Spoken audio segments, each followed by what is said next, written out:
We're going to be talking today about two initiatives, Impact and EDGE. It's easy to get them confused. They are distinct, but they have some connections, and Samantha's going to be talking about some of those connections. So today, we're going to hear from Samantha Becker. You're going to be hearing from two librarians in Pennsylvania that we're going to beam in somehow.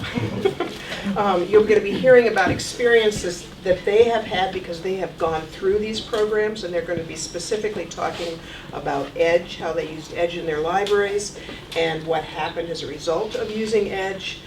So I'm looking forward to hearing from them. We're going to have two Q&A sessions, one after Samantha, one after the Pennsylvania folks, so you have lots of time to ask questions.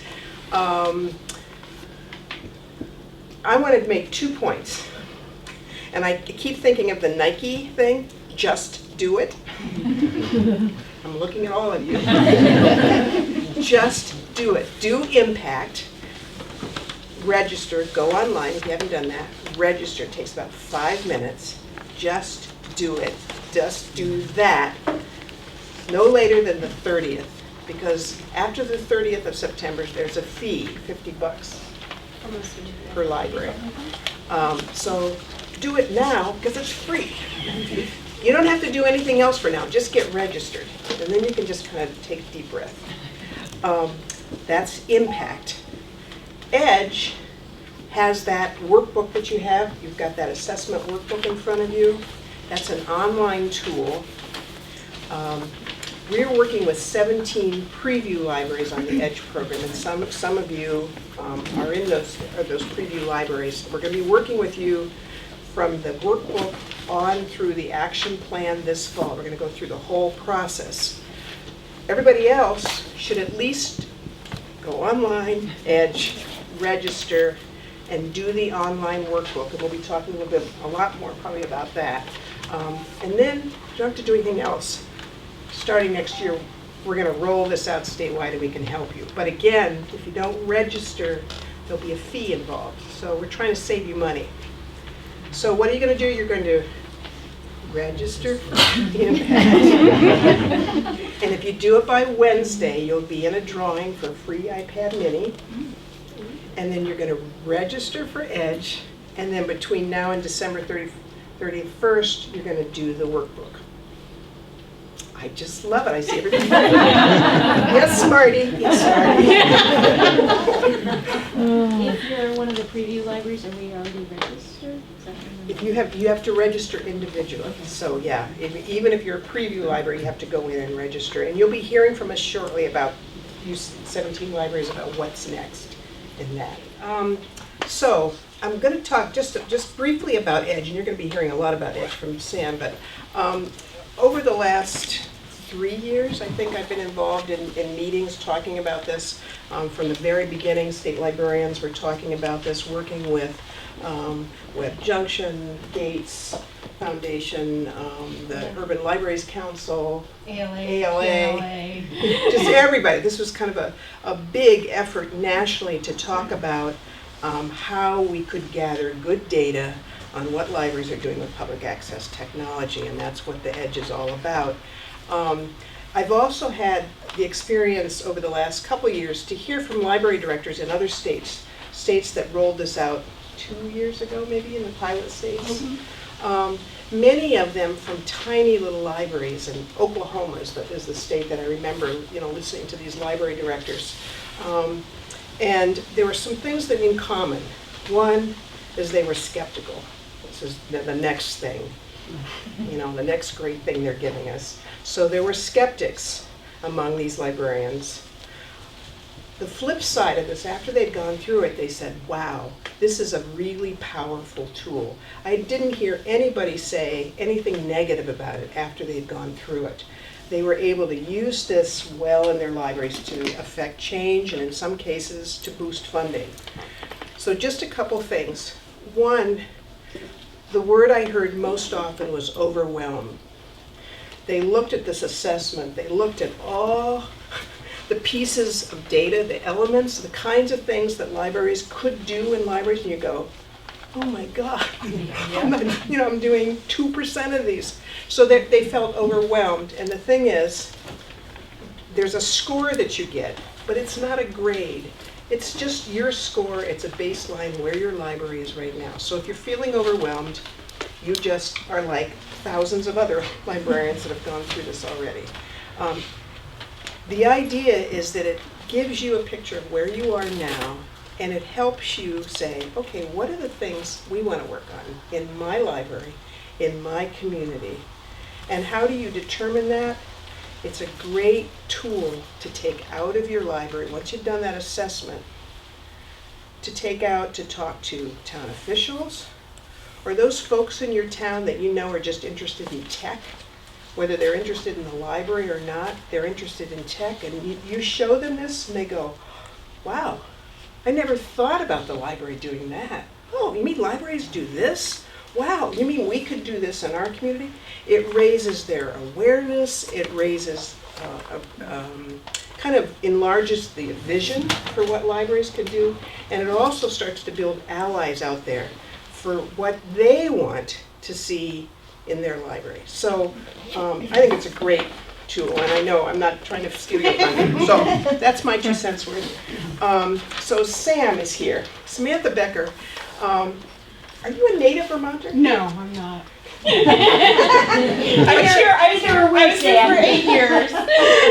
Samantha, who used to work at the Kellogg Hubbard Library, is now at the University of Washington iSchool. School for Information and Library Science. Library Science. She is a librarian. I know Sam because she's really a data guru. I've heard her speak at national conferences on data, on assessment in libraries. She's just a whiz, wonderful.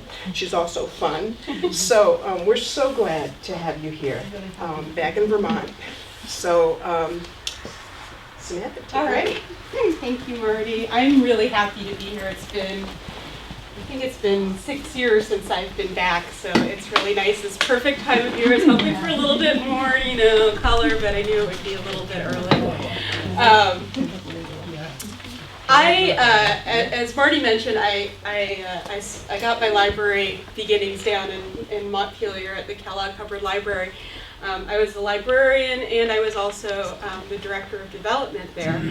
And I felt like in small and rural libraries, I think we're in this very privileged position of knowing our patrons in a way that in larger libraries you just don't get to know them. You know who your patrons are.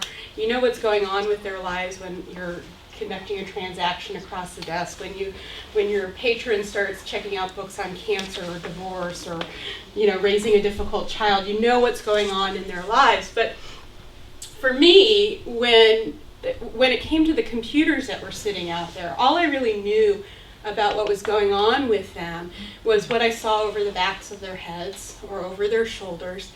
And as a librarian, I felt like my biggest interaction with the technology was as a referee. Your time is up, get off the computer. You're making too much noise. Break up the kids that are gathered around playing games, that kind of thing. And I didn't really understand what was happening besides what caught my eye, which are the problems, right? You see the problems and you don't really see anything else, especially if you're in a busy library. So I went to Seattle, and I ended up at the University of Washington Information School. We have a MLIS program and a PhD program in information science also. And I got involved in this research study that ended up being published as Opportunity for All. And this was the first national study that talked about the kinds of outcomes that people experience as a result of having access to public technology in libraries. And we went all across the country. We did phone surveys, we did a web survey that we got 50,000 responses from, and we did case studies. We went out to 4 communities. We interviewed patrons and librarians, community leaders, executive directors of nonprofit organizations, all sorts of people, to talk to them about how library technology helps them in their lives. And we got these really great results that were really eye-opening to me, and I think to a lot of people across the country, because it was 10 years on that the Gates Foundation started putting computers in libraries. And we had all these computers out there. And what are people doing, and how are they benefiting from it? So the first thing we found out is that they're really well used. Libraries are really well used. More people, unique visitors to libraries than all of the major sports franchises put together. This is a major activity for a lot of people across the United States. And about a third of people over 14 years old were using library computers. That's about 45% of your patrons at some point in the course of a year are using your public technology in some way. And so that's kind of like the highlight. Wow, a lot of people are using the technology. I think we see people that repeat, the everyday users. We see them. We don't necessarily notice the ones that come in once a month or a few times a year, and why and we don't know what they're doing or why they're coming in. But the other thing that we learned that I think is really important to keep in mind is that about over 70% of people who are using your technology have access somewhere else. Home, work, school, friends' houses, other technology centers. And what we found out was that there's a lot of really important reasons why people, even when they have technology at home, are still using library computers. Because they need help. They don't know how to do certain things because their computers break, because they don't have printers, because their internet access at home is too slow to do what they want to do, because they're moved and they don't have an internet connection. So temporary public access users, a lot of people, when they're traveling and they visit libraries to check their email or print out tickets or find things to do. So it's not just people who are on the wrong side of the digital divide as we think about them that are using technology, but people all across ages and demographics are using the public library's technology to help them meet their goals, to help them with some important task in their lives. One of the other big reasons why people are using technology, even when they have access elsewhere, is to have access to you, to librarians, to get help. And what we heard from people, even when they weren't necessarily getting help, is that having a librarian there who could help them if they get stuck is huge. It's not a small thing to people to be able to, as this gentleman that we talked to, the quote, to have somebody there to get you out of trouble and help you move on to the next thing that you need to do. And how else are you going to do that if you're at home? We had in one of our case studies where we interviewed somebody, and he said, all I have to do is raise my hand and a librarian will come and help me. And of course in a small library that's exactly what happens, right? And they holler over to you. This is really important for people to have that, because what happens is they get stuck and then they can't do what they need to do. They can't find a job, or they can't get health information, or they can't apply for some sort of government program. And so the library plays this really important role of helping people move to that next step. And the librarians are a big part of that. We also learned about how public access users are helping other people. And we call them, in the research, we call them infomediaries. And it's a big deal, because the person that's sitting at the computer in your library might be helping somebody else. And so there's this ripple effect of your technology. It's not just that person that's sitting there. It may be their family. It may be a mother or a child or a friend who's getting help, or even a stranger when your patrons are helping each other. People are getting more benefits. So even though it's 35% of people are using the technology in libraries, are reaching a much larger proportion of Americans from their activities in libraries. That's important to keep in mind as well. But the big thing that we were looking for is, how are people using the technology? We know, that people are obviously doing social inclusion types of activities, Facebook and Twitter and those kinds of things. Back when I was working in a library, it was MySpace. But we wanted to see where else people were really getting benefits from library technology. And you can see here, besides the social connection, which includes emailing and keeping in touch with friends and family, that you have this education, employment, and health and wellness are way up here in the 40% range. 40% of the patrons that are using the technology are engaged in activities related to these kinds of things. And they're achieving really important outcomes, right? And this is what we were really wanting to find out. What are the outcomes? What's the impact of all of these computers across the country and libraries? How is it benefiting the American public to have this kind of technology and to support the technology? So you have 2.5 million people who got into a college program because there were computers in the library. You have 3.5 million people who got jobs, actually got hired for positions because they were able to look for jobs and apply for them online at the library. You have people who were engaged in health and wellness activities. And this was an area where you had huge amounts of outcomes that people were experiencing. So they weren't just looking for diet information. They were actually following through and making changes to their diet practices. They weren't just looking for fitness information, but they were actually acting on that and changing their fitness practices. And so you had all of these kind of big outcomes across the country of people that are really getting benefits, are really able to move forward in their lives, achieve things for themselves, for their families, and ultimately for their communities, because people are engaged in civic engagement and other kinds of things.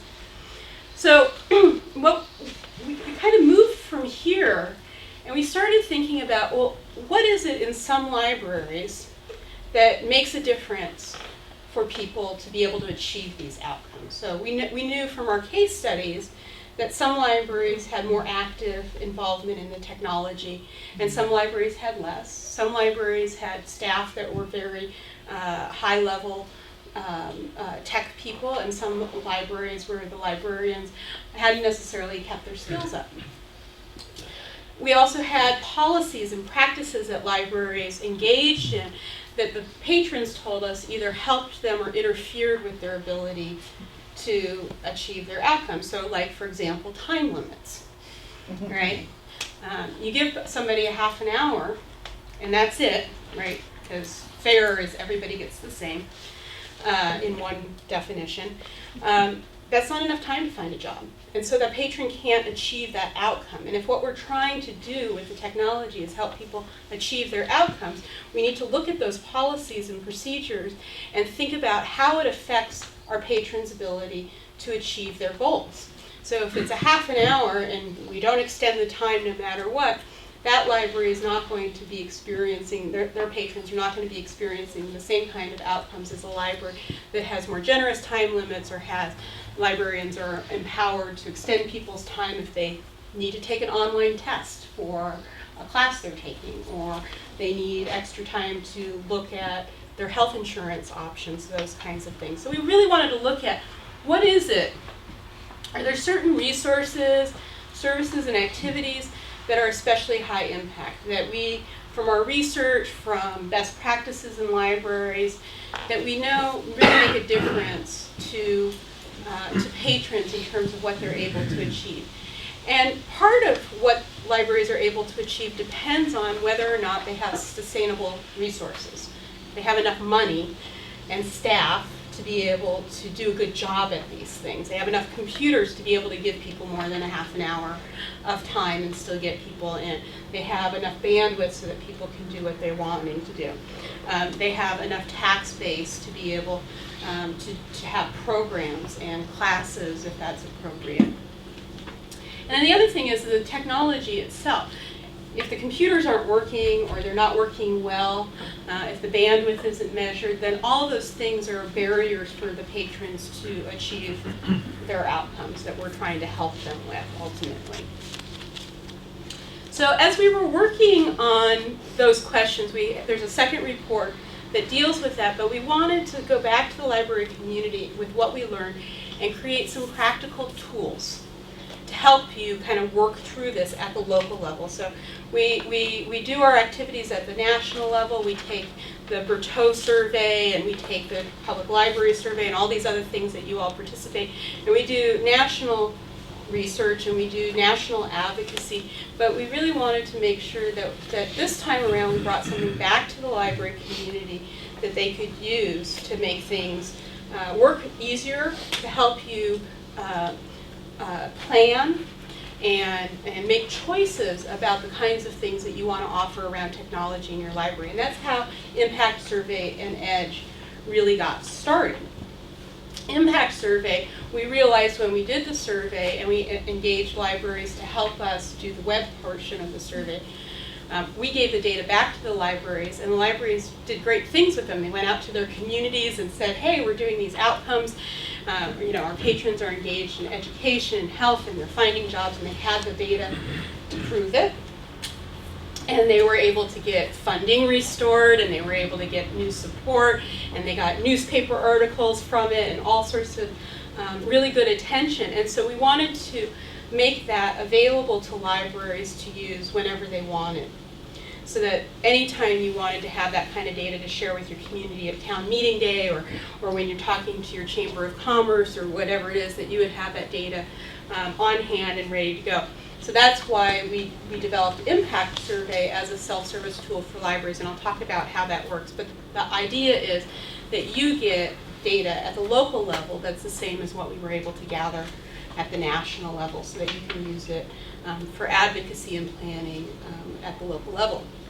EDGE was the other side of that, which is around the policies and practices of libraries, and what are those best practices, and can we identify a group of indicators that libraries can look at and say, if we do these things in our library, then we're expecting that the outcomes for our patrons will be better. And so it was about coming up with benchmarks and indicators around best practices, and also pushing that those best practices out a little bit, so that we're thinking about the future and we're staying closer to the cutting edge. Obviously, with public libraries and our funding, we can't be on the very cutting edge usually, nor do we necessarily want to be, because if you converted all your tapes to beta, because that was the thing that came out, then you've lost a lot of money and you spent a lot of time. So, coming back from the cutting edge is okay, but we want to also push that forward so that you're positioned, so that when the next thing happens that your patrons want you to respond to, that you're ready to do that you have things in place and you set yourself up so that you're able to help your patrons. So I'm going to talk about Impact Survey and EDGE. I'm going to spend a little bit more time on EDGE because you have the workbook in front of you, and it really is a really helpful planning tool. Impact Survey is a very easy to use tool that I think we can get through pretty quickly, and hopefully you'll see the benefits and use it in your community. But it's a survey tool. It gathers data from your patrons. So it's not like the PLS or like Bertot survey. It's to gather data from your patrons about what they're using the computers for, and the kinds of outcomes that they're experiencing. It's to help you analyze the data that you collect. And it also is to help you present those findings to your stakeholders, particularly your key stakeholders that are helping you with your funding. So we designed it so that you don't have to develop survey questions on your own. We heard from a lot of libraries that coming up with survey questions is difficult. What do you ask? How do you ask it? Well, as a researcher, we know these things. There's certain ways you ask questions. There's certain types of questions that you ask in certain ways. And so we've found it helpful to be able to say, here are some good questions. Here are good questions to ask your patrons. We've tested these questions. We've validated that when people answer them, they are answering them with the same kind of mental reflection as everybody else does. So So that's one big help. That's one reason to use the impact survey. The other thing is, even if you do come up with your own survey questions, you have to do something with them. You have to put them into a Survey Monkey or put them on a paper survey, and then somebody has to do the data entry, and then somebody has to analyze the data and write a report and make it pretty and make it ready for distribution. So we wanted to take all these steps off your plates and make it very easy for you to use it. We ask the same questions that we've revised the survey somewhat, but we're still asking questions in these core outcome areas. These are the areas that when we talk to policymakers and funders, this is what they wanted to hear about. They want to hear about outcomes that are related to these types of activities. These are important to them. For public service to say, these are valuable things that we're doing for our community. These are things that help our communities when people are civically engaged, when people have jobs, when people practice better things with their health. These are positive outcomes that affect the whole community, that impact the whole community. And these are the things that the policymakers really are interested in hearing. So that's what the survey is about. And we try to make this very, very easy for you to do. So you can log in and sign up for an account. You're all in there. We have all of your information. When you do that, and I'll go into this a little bit more detail, we give you a link. We give you a tiny little bit of code, a little snippet of code that you insert into your library's website, and it creates a link. And when your patron follows that link, it takes them to our survey where we collect the data. You want to invite your community to respond, and we can talk about the best ways to do that to get a good response rate. But when you're all done, when you've run it for 4 weeks or so in your community, you get these reports, and they're all done for you. They have the words in there that you can quote from. They've got the graphs and the charts and the percentages, and everything is all analyzed for you. And we have 7 or 8 different kinds of reports for different purposes. We have this big comprehensive report that shows the answers to the data for all of the survey questions, and we have some smaller ones, 2-page things to leave behind when you go talk to your Chamber of Commerce or your town council. Letters to the editor, so you can send it into your newspaper and share the results there. Those kinds of things. So they're all ready, the words are in there, the stats are in there, you don't have to do any of that. So we're trying to make that whole part of it very easy for you to gather this kind of information, to know how your patrons are using the technology in your libraries and what they're getting out of it.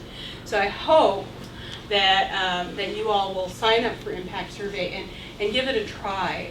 I'll talk a little bit more about the nuts and bolts of it as long as we have time, but it really is this easy. And we have really wonderful staff, most of whom are MLIS students at the iSchool, so future librarians. Very wonderful group of students there to help you. So if you have any problems at all installing your link, signing up for an account, anything like that, we're there to help you. We'll go as far as downloading your website, installing the link, and sending it back to you if you really don't have that kind of support in your library. So we understand, obviously I come from a rural library background, we understand that you don't usually have any more than an accidental techie librarian on staff to help you with your technology. A lot of libraries really struggle with this. We want to help you. We want to make this as easy as possible for you to use and to get out there and share that data. We also collect the data on a national level, and we'll be issuing a report at the end of the year on kind of a national outlook of that. We've already gathered 50,000 responses in the past 3 months. So as we go forward to the end of the year, we start approaching these numbers of survey respondents so that we can start using statistical methods to normalize it and do representational analysis across the country. So you're helping us, you're helping yourselves, and we're here to help you make this work in your library.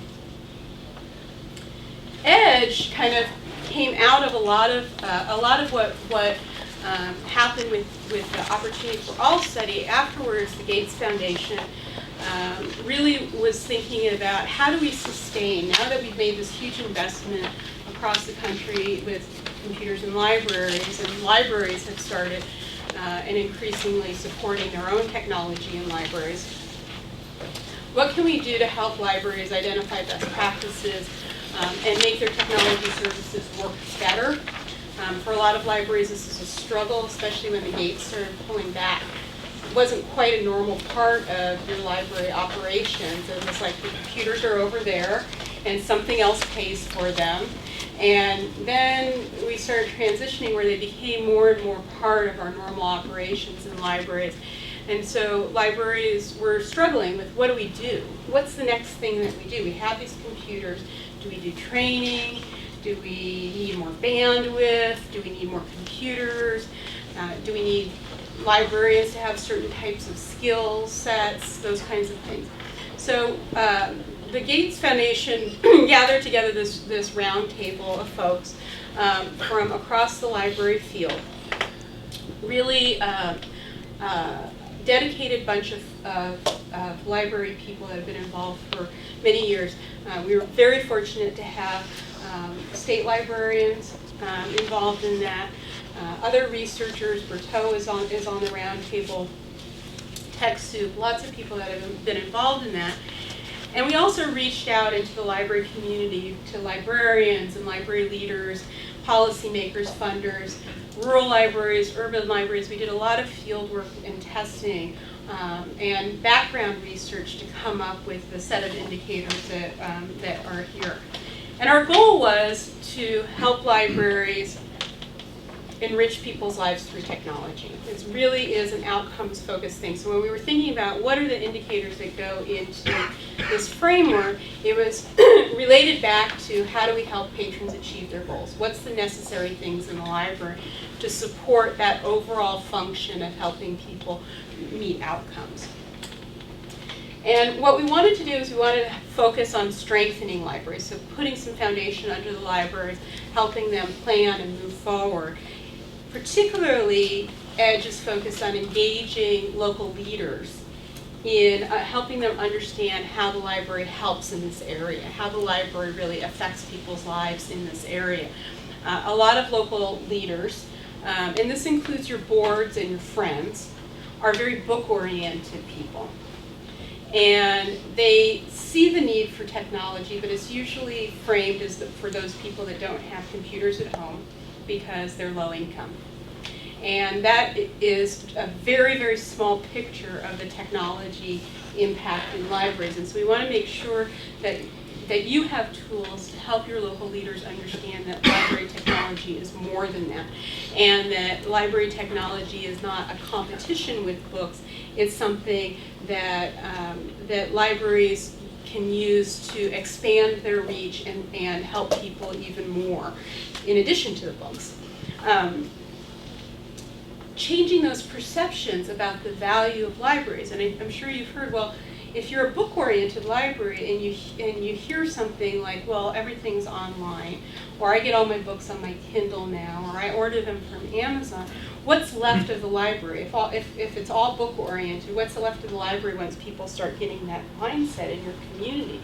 It's a precarious place to be. So putting out there into your community and changing the perception that the library is just about checking out books for people that don't want to buy them, and instead really looking at you as a community organization that's helping people achieve things in their lives or helping people to solve problems in your life, changes the perception, and technology is a big part of that now. You can't just use books to change your lives. You have to use these online tools as well.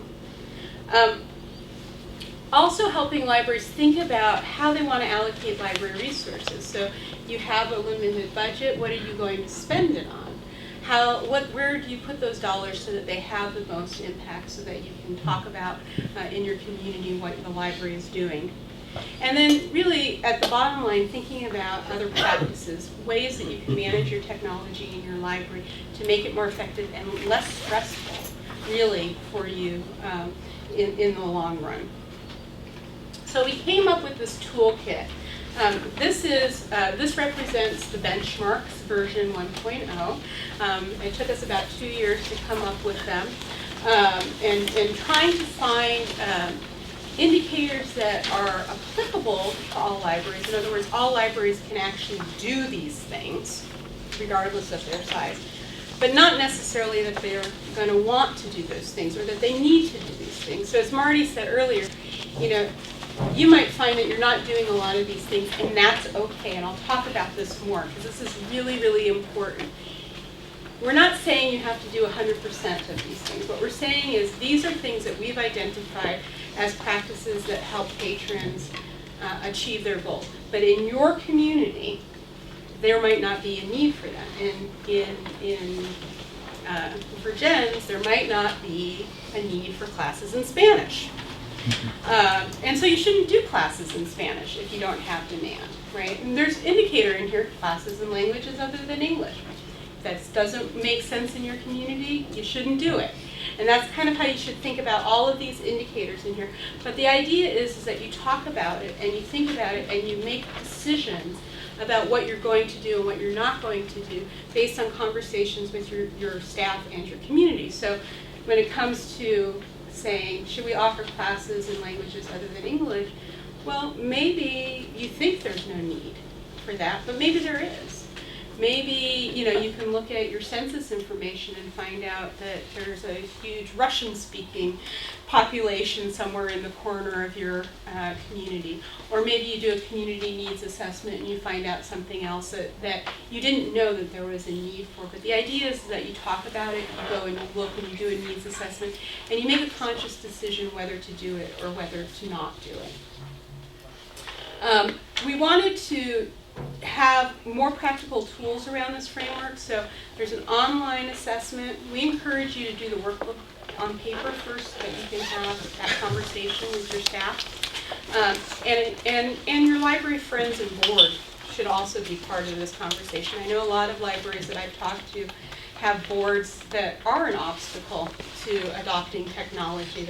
Their boards are made up of folks in their community that have been around for a long, long time, who are mainly book-oriented people who love to read, right? And that's why they're on your library board. And so when you start talking about shifting funds from buying books to supporting technology, they start freaking out about that because that's not what their interest is. So having this conversation with them can also help shift their thinking over to thinking about technology and supporting technology in your library. So you can do the online assessment. We also have resource guide and case studies. So we have a lot of different articles that we've written, and we're continuing to add more that show you not just how to answer the questions or interpret the questions, but also what you can do if you're not doing that. So if you come across, you decide that you want to offer classes in basic technology and you need curriculum, we have resources out to TechSoup where you can find curricula to implement those kinds of changes. We have case studies, so we've written a lot of case studies, different size libraries and how they've implemented EDGE and what kind of changes they made and what they've seen as a result of that. Give you some inspiration, some practical knowledge about how those transitions go, and people that you can talk to and call up and say, hey, you know, how did this go? Libraries that have decided that it's really important for them to increase the skill level of the librarians and how they went about doing that. How do you convince librarians to start learning tech skills when they don't really want to? What do you do in a library that's in that kind of situation, which is not uncommon? And you know, everybody struggles. This is really important to understand in terms of digital inclusion across the country. People are really struggling with this. It seems when we look out into the world and we see everybody's thumbs flying on their devices that there's all these people out there that really know what they're doing with technology. It's not true. People are struggling with it. You have a class of people that I call the technophiles that are in love with the technology, that adopt the newest thing, that keep up their skills. But the rest of us struggle every time something new is implemented, every time the newest thing is rolled out, every time we change our windows and all of a sudden it's a totally different environment. When we're trying to figure out how to program or download an app, people are really struggling with this. And if they haven't been part of technology and they're just now having to get in there because of a job loss or because they have some other need to get online, it's a big jump. and they need help, and they appreciate the help that's given by library staff. So increasing the skill level of the staff is important, but we should understand that the librarians are in that same boat of adoption, that they're also struggling, and it's difficult, and don't feel bad if, I saw my old flip phone. I just don't want to get there. I'm just not ready yet. I tried, but I just wasn't ready yet. So training for public library staff in managing technology and helping patrons with technology, in talking to people about technology. We have that in the EDGE toolkit as well. The communication tools, so you'll have tools, communication tools from Impact Survey. We also have communication tools from EDGE that will help you go and have those conversations with your city manager or your community leader about what you want to do with the technology. So helping you create active action plans and plot out a course, planning, and then sharing those plans with your community. So you can go in and you can say, we did this impact survey and we found out that 40% of our patrons are using our computers for educational purposes. And we really want to support them to do that. And so what we want to do is we want to start doing some classes on using educational resources. Can you help support that? It puts that picture together. These are the goals that people are trying to achieve. This is what we need to do to help support them. Make your ask. Will you help us do that? It puts together this very nice picture that's pretty compelling in a lot of communities that we've heard about. So that executive tools and communication tools to help you take the results of your EDGE and put them out into the community. So, Impact Survey, UT is a Maple Creamy, which is where I'm going after this. Out to Morris Farm, thinking about Maple Creamy. So, this is how it works. Impact Survey, this is your dashboard. You go, you sign up for an account. We're going to be releasing a big update October 1st. So it's going to look a little bit different than that. It's going to be beautiful. I'm very excited. But it's basically the same thing. You have your dashboard where you have your information about the library. The reports, you can set cover images, so you can upload your library's logo and a photograph, and those will go on the reports. Makes them pretty. We have it so that you can customize the end page. So when your patron finishes doing the survey, you can take them back to your library's website. Or what a lot of libraries are doing is they're doing some sort of an incentive, a drawing or something like that. And so it takes them to like a Google form where they can leave their names and contact information, which really helps improve your response rate. So if you can, do a drawing. We've had libraries, the prize for completing the survey was 10 free prints. And people went crazy. The library called us up and they're like, oh my gosh, we're 2 weeks in and we've only got 12 responses. What do we do? And we troubleshot with them and came up with this idea, right? They didn't have any prizes to raffle off, and they said, well, we can print for them. And so, okay. So they got 150 responses, like within a week. And this was a small community of, like 4,000 people. So it was huge. It was huge. So those are the kinds of things. Be creative about what you do in terms of offering an incentive, but you can do that, or you can just direct them back to your library's website. Imagine how many responses if it had been a Maple Creamy. Well, if you can talk to your local Maple Creamy shop, a lot of local businesses would be happy to donate something to you for a raffle. And it doesn't really take that much to get people to that little extra push. Plus, you tell them how you're using this information and how it'll benefit them if they participate. We ask you to update your library information. We have the library information from the latest public library survey. That's that wonderful survey that you were all filling out. But the IMLS releases it about 2 years late. So we have the latest, but if it's changed, you're given the opportunity to update it. This information goes into your report, so it's nice to have it. Nothing too complicated, nothing that you shouldn't have, your budget, number of people that work for you, these things that you probably have pretty close by. If you have more than one location, and I'm guessing most of you don't, you'll get a map like this that'll show the different locations. You're given an opportunity to update those locations so that they appear correctly on the map. We have this intake questionnaire. Some of the questions are going to be the same as are on the digital inclusion survey. That's not an accident.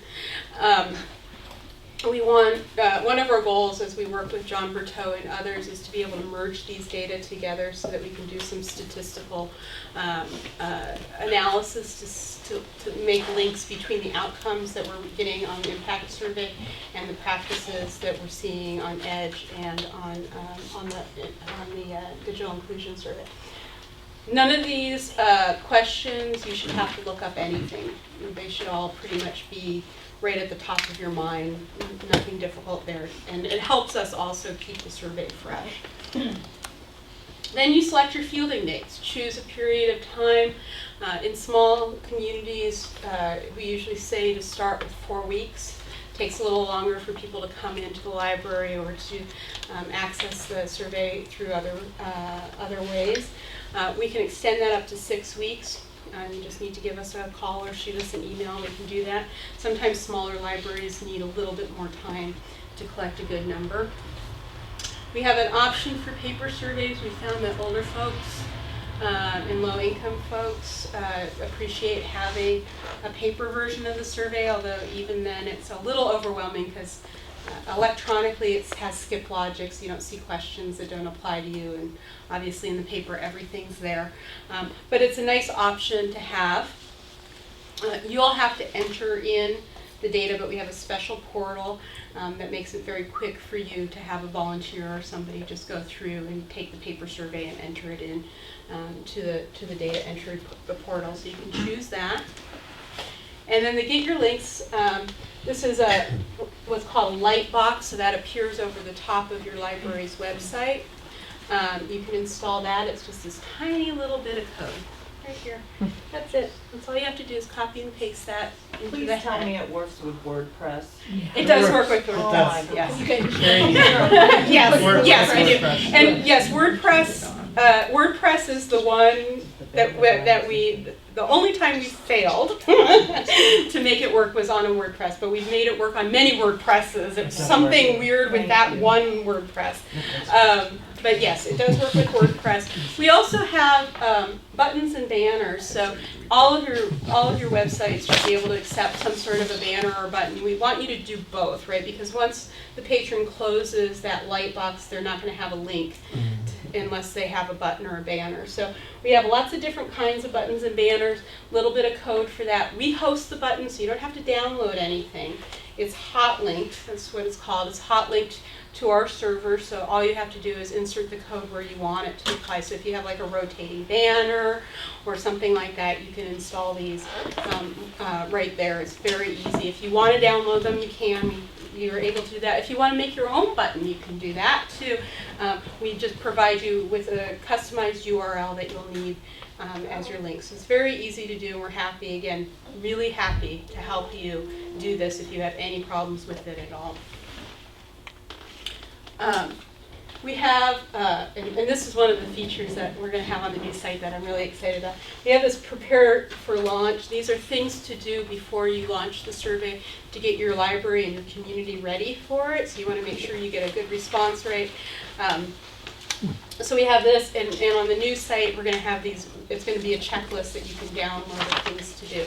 So we have instructions on all sorts of different things. So like for your Wi-Fi users, you want to have some sort of captive portal so that, because they might not go to your library's website, right? They might just go right to whatever they're doing. And a lot of libraries, particularly in smaller communities, don't have any kind of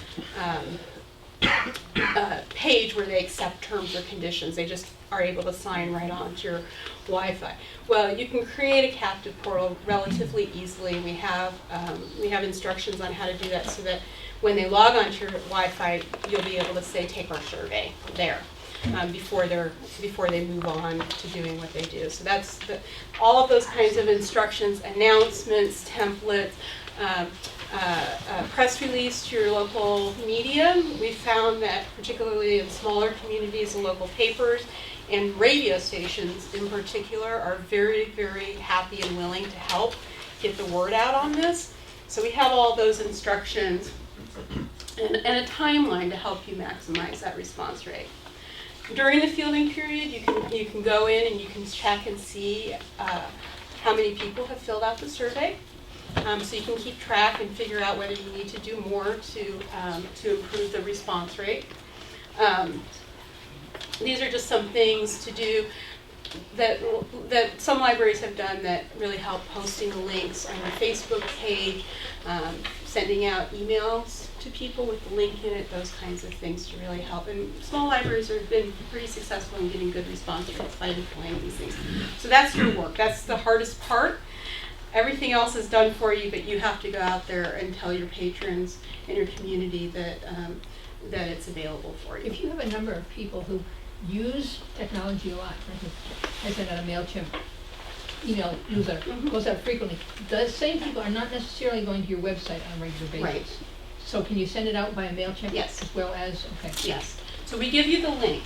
Okay. You can use that however you want in emails. We have a sample email also that you can use. So yeah, we encourage you to do that if you have an email list. Definitely put it out because a lot of people don't use your library's websites. Particularly if it's not a big library that has a lot of stuff on the website. And I think here a lot of people are going to go to the Department of Libraries directly to get the access to the databases and whatnot. So it is good to send it out through as many different channels as you can. All right, so that's impact surveying. I can get into the edge a little bit so that you kind of understand what's going on in here. The structure of the benchmarks, there's kind of 4 levels. There's purpose areas, benchmarks, indicators, and attributes. So purpose areas are these big blocks.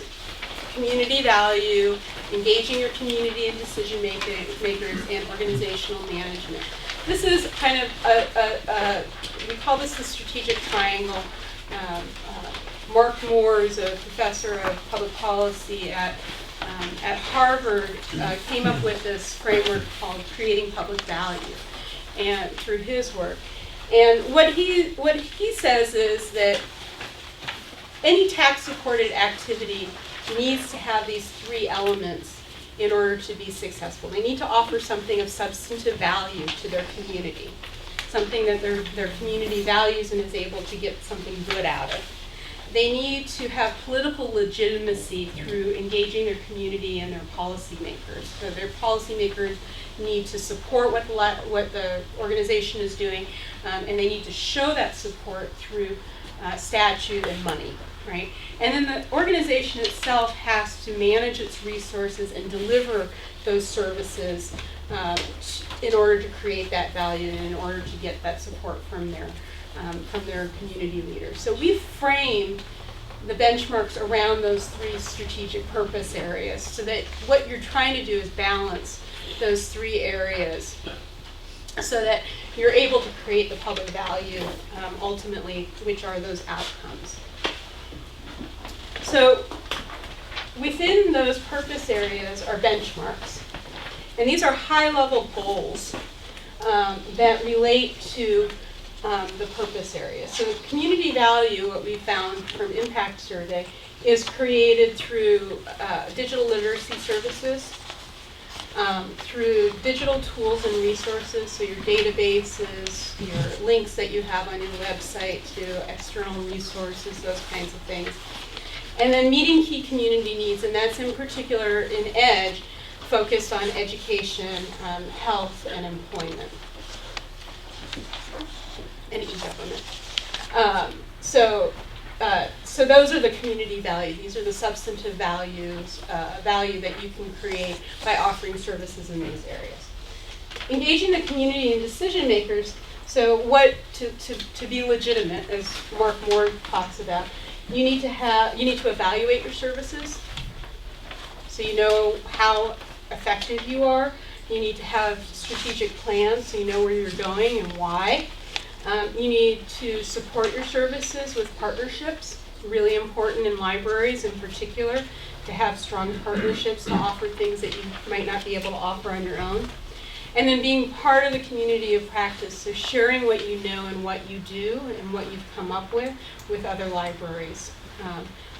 That's kind of a key part of creating this political legitimacy. And then within the library, managing the technology and personnel. So your planning and policies, how do those affect your patrons? How do those affect the outcomes they're able to achieve? What levels of staff expertise do you need? How do you manage your devices and bandwidth? How do you manage your other pieces of technology? And what are you doing to help with people that have disabilities or other barriers to access? So if you look at this is community value, meeting key community needs, and here's the benchmark. This is the goal, to provide technology resources to help patrons meet goals related to personal and community priorities. So that's the e-government and health and employment, those key community goals and priorities for most people. And then within that, you have different indicators. So indicator 3.1 is about using public technology for workforce development. That's one of them. And there's 3.2 is for health. And 3.3 is for e-government, I think. And if I should have this memorized by now, I guess. And then so within here, there are these attributes. And there are 4 attributes. This is having online resources related to workforce. Having online resources related to small business development, having tools available for career testing and preparation, and then having instruction on workforce development or small businesses. So this is how it's structured. That's what you see in your workbook. And what we ask you is whether you do it, whether you plan to do it in the next year, whether you'd like to do it but you can't right now because maybe you don't have time or money or expertise, but it's something that you'd like to do, or whether you're not planning on doing it. It's just not something that you're planning on doing it. And so we ask you to report this on the online assessment. Like Impact Survey, you have a dashboard. You report some limited library information, your population, staffing. We ask you to do speed tests on your computers for your bandwidth, and to also report the number of devices that you have. So pretty simple stuff. That's the most difficult data gathering you'll have to do. And then you have the online survey, which looks just like this, not coincidentally, and you answer those questions here. Now, if you just sat down as a library director and you did this on your own, it would probably, take you half hour, 45 minutes, but we don't want you to do that. We really want you to sit down with your staff and your board and your friends and work through this first, and then somebody can just go in and put the data in there. We have help available, so we have an interactive help, so if any of these questions you don't quite understand what they mean or how to answer them, there will be a little tab here that you can open up, and it'll have the knowledge base that can answer your questions. If you have questions that aren't there, you can email directly from the assessment to the EDGE help desk, and we'll answer your questions in 24 hours or less. Yes? Is this workbook available online? I'd love to email Yes. it to everybody. This is the email or the Web address? web address for the PDF. You can also reach it through the EDGE website. It's under resources. Great. Sam, Yes. how about the PowerPoint we're watching? Is that I'm available? happy to share that. I think that would be great. Yeah, We do. yeah, absolutely. So anyway, you just go through here and do the assessment. It's very easy. It shouldn't take you too long once you've had the conversations about it. Can you revise what you put in there? Yes, you can. You have 30 days to go back in and revise. You can also, you don't have to do it all at once. You can do part of the survey, save it, come back to it later. You enter it through your library's dashboards. It's very easy to pick up where you left off. Little added happiness here. If you use the impact survey, it helps you with your EDGE score. Not that the score is the point, but it does fulfill several of the benchmarks that are within the community engagement and needs assessment. So you can use impact survey as part of your needs assessment strategy. Find out what your patrons are using it for right now. Collect feedback. We have open-ended questions in impact survey for suggestions for improvement and other ways that people are using the technology. So there's specific indicators in EDGE about doing surveys of your patrons, doing community needs assessment. Impact survey fulfills quite a few of them. And if you use the impact survey tools, those reports that you get to go out and have those conversations with your community leaders, that fulfills a whole other set of indicators as well. So impact surveys, they're very complementary in terms of helping you with those communications. Yes. So, they're two separate things, the impact survey and the EDGE assessment, but are they linked? Is it, does one lead to the other? If I've registered for the impact survey, am I registered for EDGE? No, you have to Okay. register for them separately. Okay. All right, so the EDGE attributes, as I mentioned,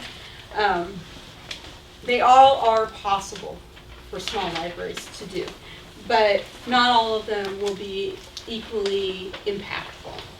So, don't feel bad about what you're not doing, really. You know, we heard a lot from libraries, like, I feel really bad. We heard that. Like, I was doing this assessment and I felt so bad because I'm not doing all of these things. Don't feel bad about that. That's not the point.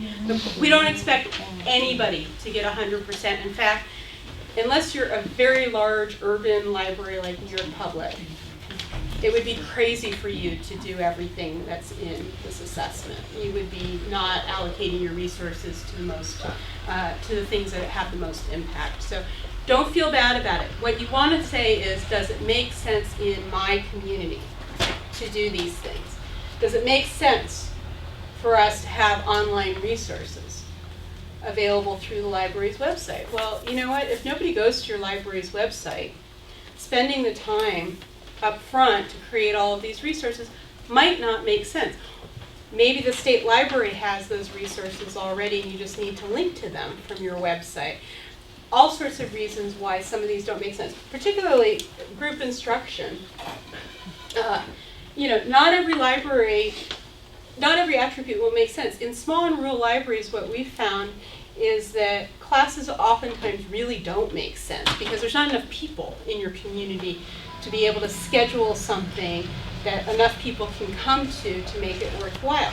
So maybe instead of doing that, you concentrate on figuring out ways of offering one-on-one help to people. Maybe instead of offering classes, you develop a partnership with one of your local community organizations to have tutors available by appointment.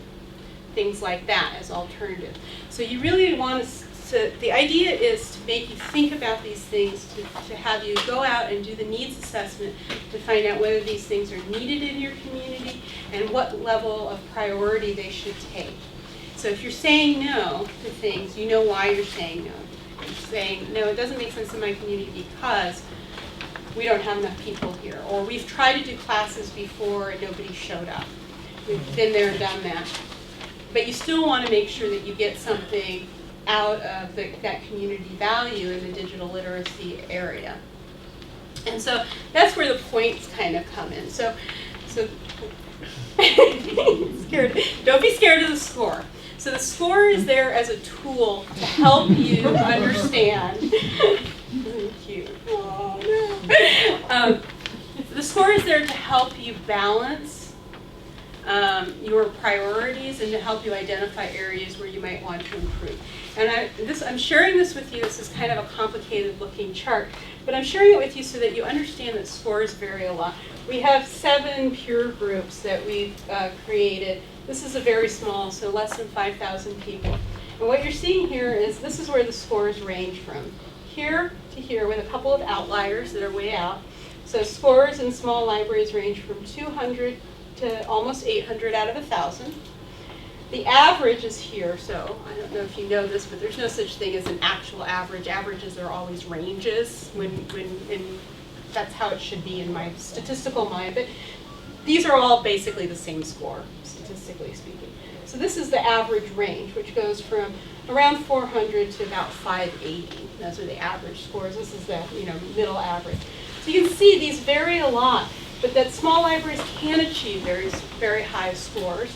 And large libraries can achieve some pretty low scores. And that there are libraries that are all over there. So don't look at this as you're comparing yourself to other small and rural libraries. It's good to get into this range. It's reasonable if the majority of the libraries in your peer group are somewhere in this range here, then that might be a good place for you to aim to get to if you're down here somewhere. But just understanding that they vary a lot, and they vary by the size of the community as well. So when you get your assessment report, this is how it'll look. You'll see how many points overall that you achieved. And then it'll be broken down across the three purpose areas. And you'll see how you did on that. And this is really where it's diagnostic.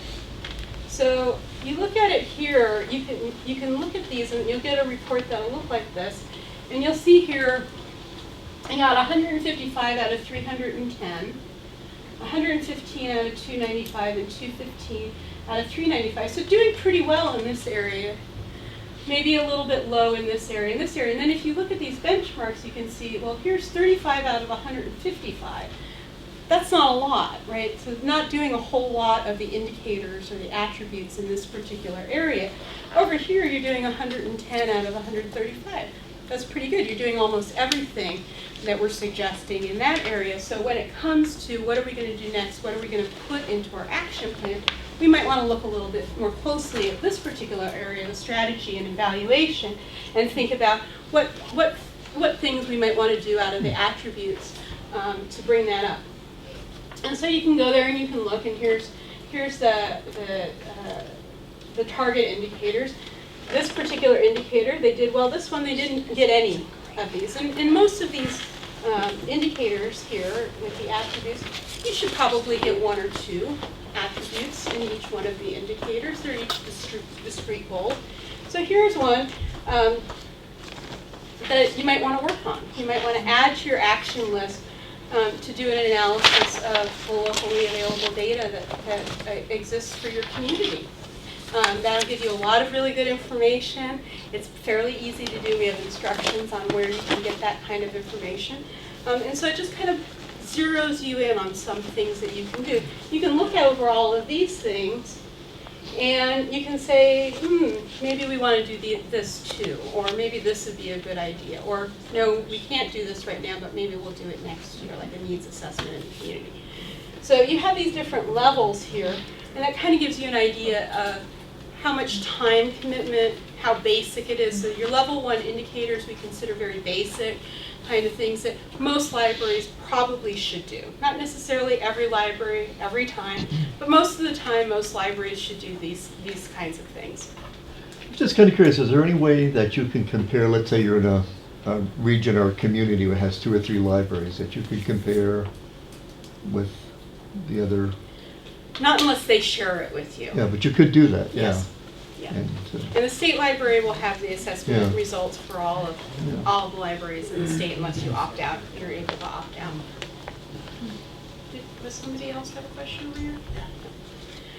So anyway, that's how you can use the points, is just as a diagnostic tool. It's not to say that you're below average or above average or anything like that. It's really about helping you zero in on areas where you might want to do some work to balance that strategic triangle out so that you have the support that you need in the community.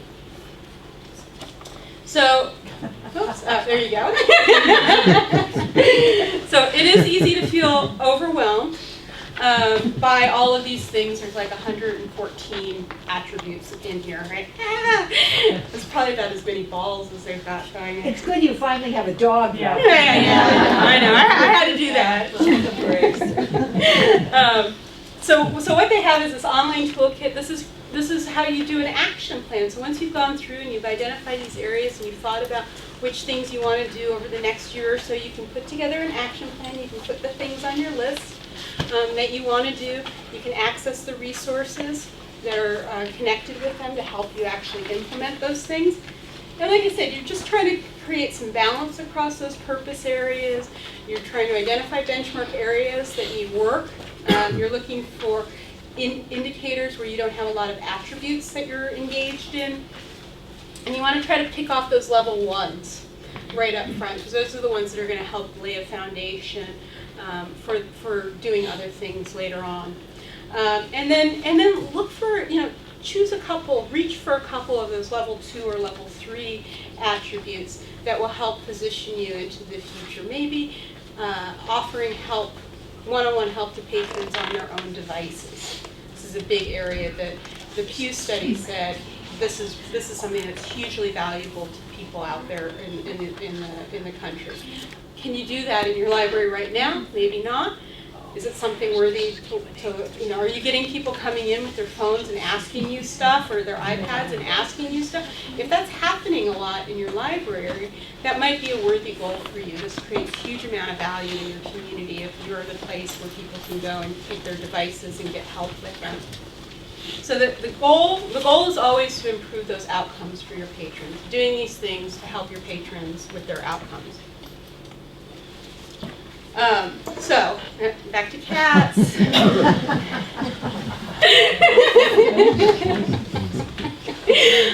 So there's a lot of resources there to help you. Each of the attributes in EDGE has resource or resources available to you. So once you put them on your action plan, you can go to these different resources. That includes the case studies and whatnot. How-to articles. We're adding things to them all the time, so it's not complete. If you have suggestions, just let us know. We have training opportunities. These are online classes about strengthening partnerships, fostering leadership, doing community needs assessment. This is an area a lot of libraries finally need some help and guidance on. How do you get out there into your community? How do you reach the people that don't come into the library? This is the most important thing. Is you don't do a community needs assessment by listening to what people say across the desk. You do it by getting out there in the community and talking to people that don't come in. It's really important. And then actually managing the technology in your library, things that you can do. So, so then we have the tools available. One more gift. We want we do want to help you communicate. So we have these communication tools, the executive tool from EDGE, all of the reports and resources, and as I said before, they work together. So with EDGE, you can create this action plan so that you're deploying the right services to your community. Impact survey, you can look for changes as a result of that. So if you did an impact survey this year, and then over the next year you did a bunch of things that came out of EDGE, the next year you did the impact survey again, then you can see what kind of outcomes changes, and also keep up with, are people shifting? This year they were doing a lot of education. Last year across the country, or 3 years ago across the country, employment was the big thing, right? It's not so much anymore. Now it's health, actually. And so you can keep track of that. So finding out how patrons are using the technology, and then that can help you decide which areas to concentrate on. So if you did impact survey today and you found out your patrons are 50% of your patrons are using computers for health, it might be a good thing to look really closely at the indicators related to health and think about implementing some of those activities in your library. And then using those tools to advocate. So going out there to your city manager and saying, this is how people are benefiting from these computers, and these are the things that we want to do to improve those outcomes. Putting those two things together. So they work really well. They're very complementary. You can take both pieces of paper in for your conversation, and it's very, very effective. And we've worked with the International City County Management Association around this in particular, the advocacy, to find out what it is that city managers are responsive to. What is it that they need to hear? How, a city manager or a town council, they're dealing with also, the streets and the water and this and that. And they have certain expectations about what kind of data and information they get from those departments and from people that are in charge of those things. And so to give them kind of a similar type of information package around library services is very, very helpful. We have, as librarians, I think we've gone out as done a lot of advocacy that's story-based. And that's important. We've all heard, you have to tell them these poignant stories about how people benefit. And those stories are important, but those stories coupled with data and with your strategic plans has a lot more impact. If you only talk about this one person and their amazing outcome, the community leaders that you're talking to don't have a sense of the extent of your impact in the community. They have an understanding of the depth of your impact on that one person. And what you want to do is you want to take this one person as an example and then say 40% of our patrons are like that. And that's how far we reach. So it's not just that one person, it's the whole community. So putting these tools together really is a very effective package, and the reports that we have can really help with that. So we have reports that are focused on an impact survey on the employment and the education. So if that's where you are in your community, you can use those tools. They have this action plan you can fill in on EDGE, so you can set your goals and you can write a little statement about why this is an important goal in your community. And then there's a guide to engaging, so how to have those conversations, how to approach your community leaders and engage them in these conversations. Whew, that was a lot. Questions? Yes. You mentioned non-library users and finding ways. So that's not something we need to worry about with, obviously, the impact survey or the EDGE, because that's sort of an in-house thing. Right. But will we get guidance on how to Yes. find those people? And, Yeah, so doing a community needs assessment is in several different places in the EDGE assessment. So you'll be asked whether you do certain things for community needs assessment. Impact survey is obviously designed to reach your patrons, not your non-users. So in the training for needs assessment, with EDGE, it will talk about how to reach those people that don't come into the libraries through interviews and focus groups, surveys. One very effective way that you might be able to do is through your local media, to reach those people, ask them to come in, have a community forum. So there are resources available to help you do that, to help you do outreach to your non-users. But it's really important to do that, because you might find that there's a whole group of people in your community that could benefit from the library but don't come in because maybe they don't know that you're doing that, or maybe you're not offering the right services that they need right now. So that's important. Yeah. So 2 questions regarding the impact survey. You made a comment that makes me think that folks who are bringing their own devices but are using Wi-Fi, this will be pertinent to them too. Yes. So it's not just a matter of we have the computer, you sit down and use it. Okay. No, it's really important to get your Wi-Fi users. They're getting the same benefit. If your Wi-Fi wasn't there, they wouldn't be having outcomes. So you definitely want to get those folks. So I was going to ask Sheila, actually, is Fiber Connect going to be able to help I with will this? collect the information that I need about posting something on your portal.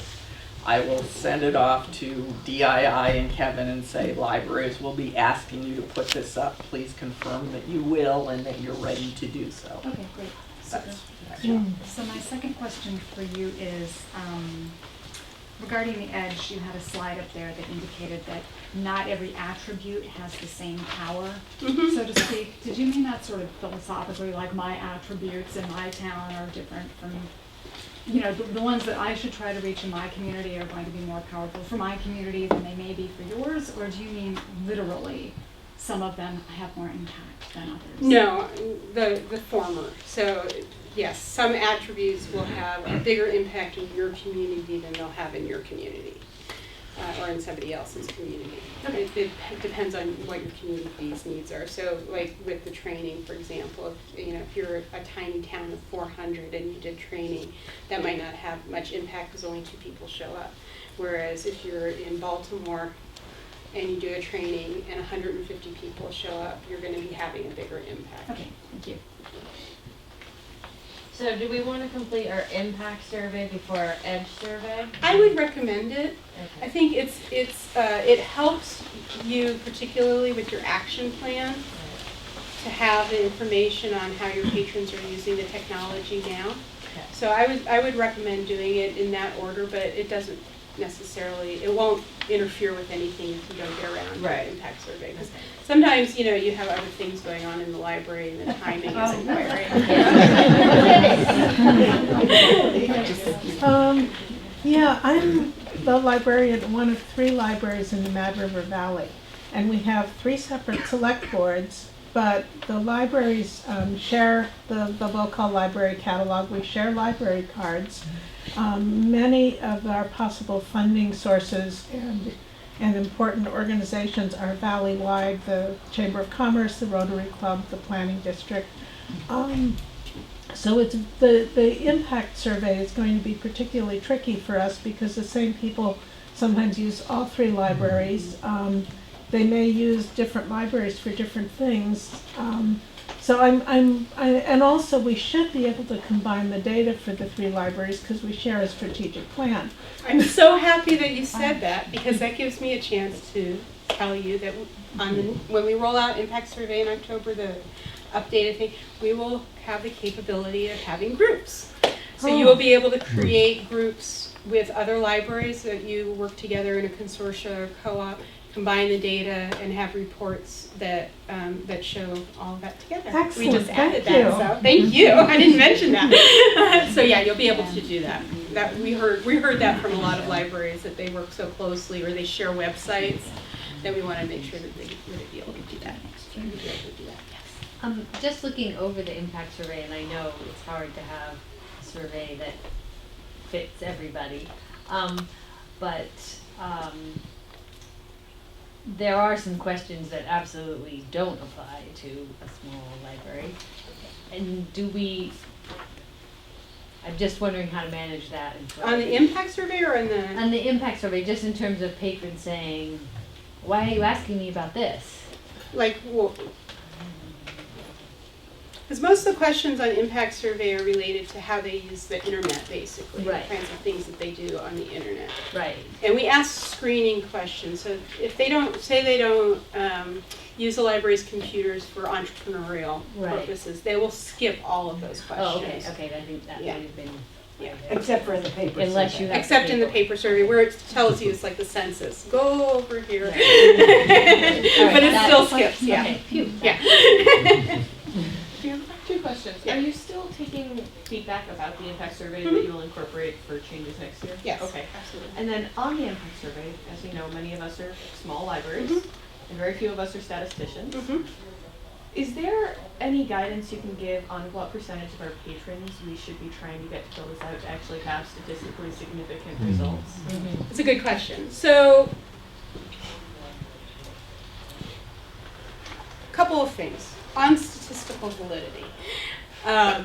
First of all, you don't need to have a statistically valid survey in order to make use of the data. And this is particularly true in small libraries. So, Harry Hattrey, who's an evaluator at the Urban Institute, says, it's better to be roughly right than precisely ignorant.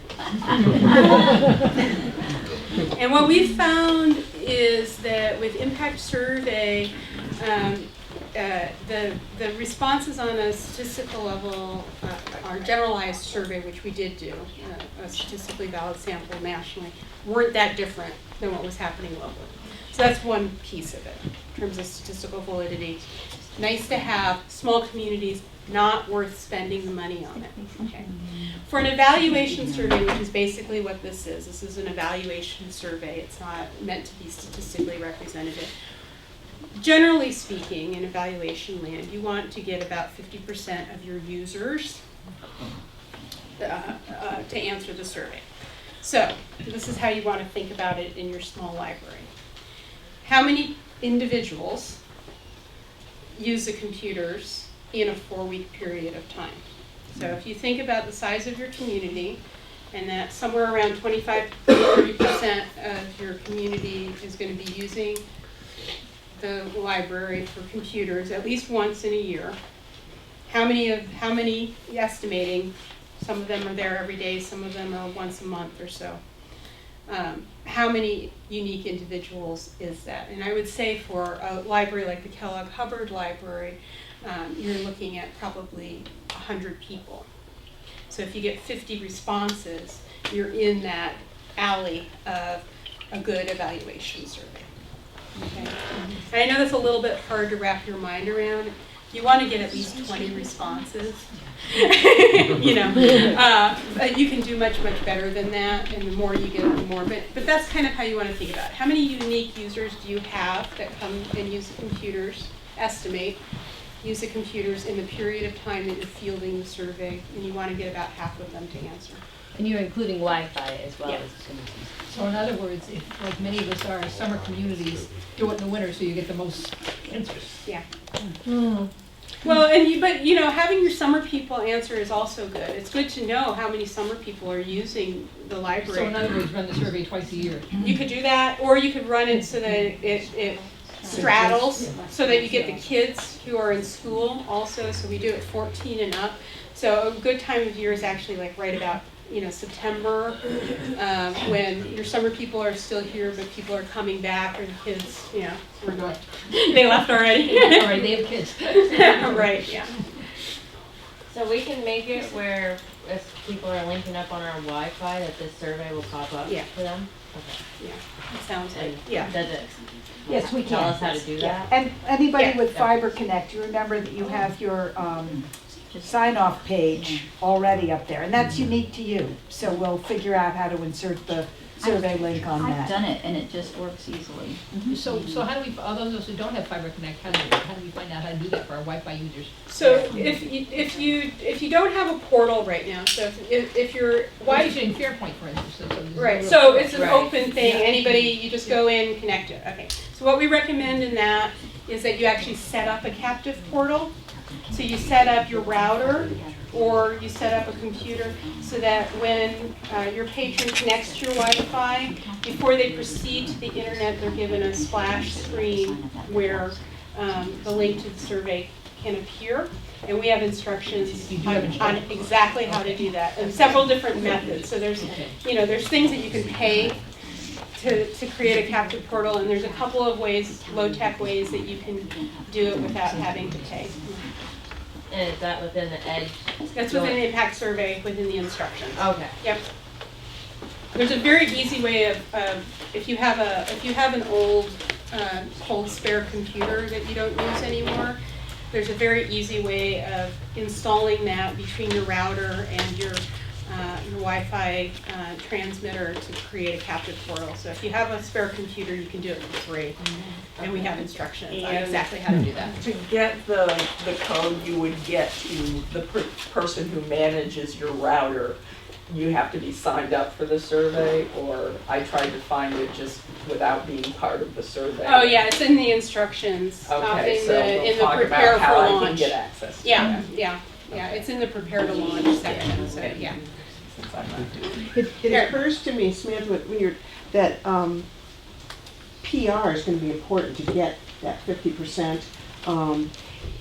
We were thinking that if we rolled most of this out after January, we, the Department of Libraries, could design some PR materials or press releases so that you can do it. Now, some libraries are doing that, right now, they're doing the impact.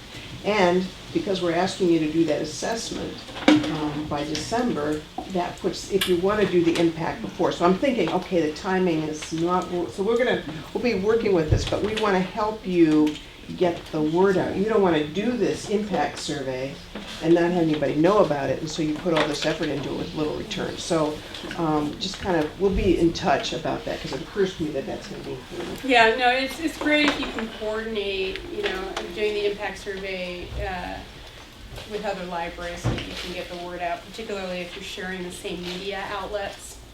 and you want to get their help with it. So if you're in a community that has, you know, a radio station or a local newspaper that serves more than one, it would be good to coordinate your impact survey so that you can have a radio announcement that says, you know, these 5 libraries are doing impact survey, go to their website. So, this is the first year of the impact survey, and you're intending to do this in subsequent years? So this is kind of like a test year in a way? or No, actually, not? this is it.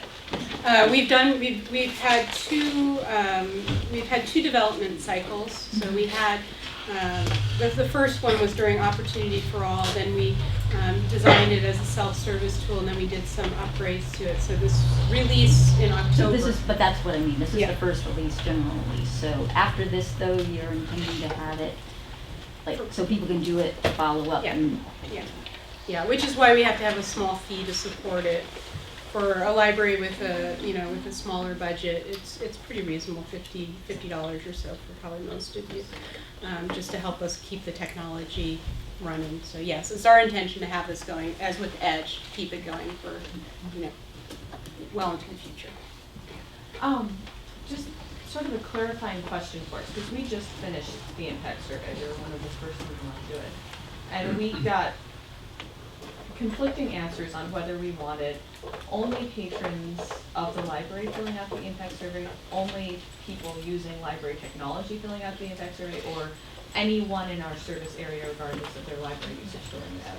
And so we did do that PR, you know, we sent things out to newspapers, and we sent things out on Front Porch Forum, and we went out to the farmers market paper surveys. And we did end up getting a lot of survey responses from people who weren't really library users also. And so it actually ended up giving us some data that sounded not as good. Like 54% of our total survey respondents had used either our computers or our wireless network, which seemed crazy for, it wasn't what I was expecting. 50% of your library users. Of our survey respondents. Are you sure? Yeah. Yeah. Because we only ask whether they've used the library's technology if they say they visited the library. More, it was really weird. I don't understand. We how can this talk is about done. it. Let's talk Okay. about it. It should be going out not just to your technology users. There's questions in there about general library use. So it should go to, it's targeted to all your patrons. The first question is, have you visited your library in the past year? If they say no, for whatever reason, we ask them whether they've used the library's online resources, because we actually have quite a few virtual patrons that never go in person. So we ask them some questions as well about their use of library resources. If they say no to that as well, then it takes them kind of towards the end of the survey where we ask them for suggestions and how important they think library services, technology services are for their community, and then the demographics. So if somebody stumbles on, who's not a library patron, comes to the survey, there's still questions for them to answer. Okay. So we do still want those people to fill it out. Yeah. Okay.